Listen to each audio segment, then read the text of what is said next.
सर्वसाधारणपणे पूर्वी 40 ते 45 वय हे राजकारणात प्रवेश करण्याचे, त्यात करिअर घडवण्याचे. पण त्याच वयात कोण राजकारणातून थेट निवृत्त घेत असेल तर होय, शिक्षणमंत्री डॉक्टर डी.वाय. पाटील दादांनी ऐन उमदीच्या काळात राजकारणातून निवृत्ती घेतली. त्याचे कारण म्हणजे 1980च्या विधानसभा निवडणुकीत त्यांचा झालेला पराभव.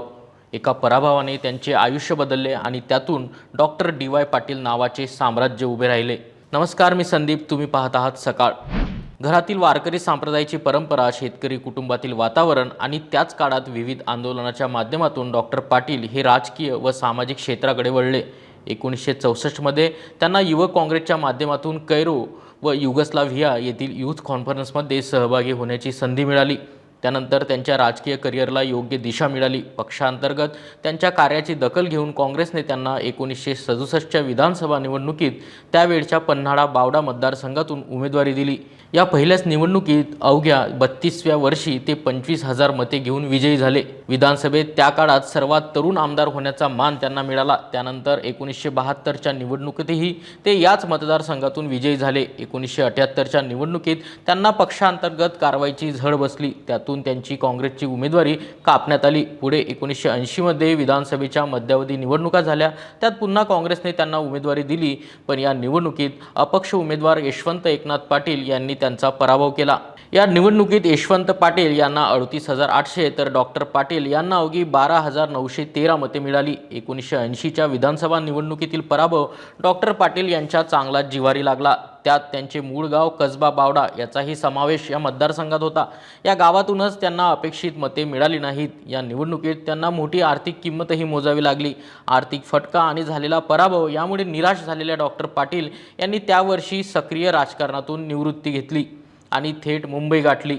2 वेळच्या आमदारकीच्या काळात त्यांचे राज्यातील अनेक राजकीय नेत्यांशी निकटचे संबंध आले होते. स्वर्गीय पंतप्रधान इंदिरा गांधी व त्यांच्या कुटुंबियांशी त्यांचे जिव्हाळ्याचे संबंध होते, पण या संबंधाचा राजकीय फायदा त्यांनी कधी घेतला नाही. 1980ला ते आमदार झाले असते तर मंत्रिपदाची संधी त्यांना मिळाली असती.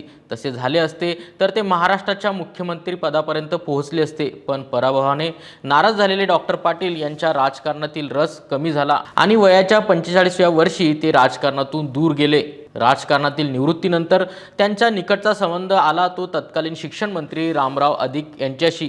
त्यांच्याशी झालेल्या मैत्रीतून त्यांनी कोल्हापुरात महालक्ष्मी चेंबर्स येथे रामराव अधिक एज्युकेशन सोसायटीची मुहूर्तमेढ रोवली. पुढे तत्कालीन मुख्यमंत्री वसंतदादा पाटील यांनी खाजगी क्षेत्रालाही अभियांत्रिकी वैद्यकीय शिक्षण संस्था सुरू करण्याची परवानगी दिली.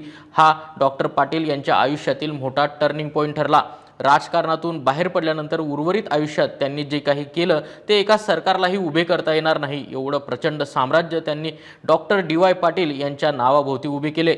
Doctor DY. पाटील यांनी सक्रिय राजकारणातून निवृत्ती घेतल्यानंतर त्यांचा वारसा आमदार सतेज पाटील यांनी पुढे नेटाने चालवला. त्याच पावलावर पाऊल ठेवत त्यांचे नातू माजी आमदार ऋतुराज पाटील हेही राजकारणात आले.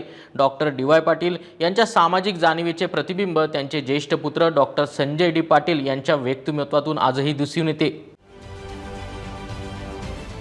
महाराष्ट्रातील सर्व बातम्यांचे विश्वासार्ह व्यासपीठ,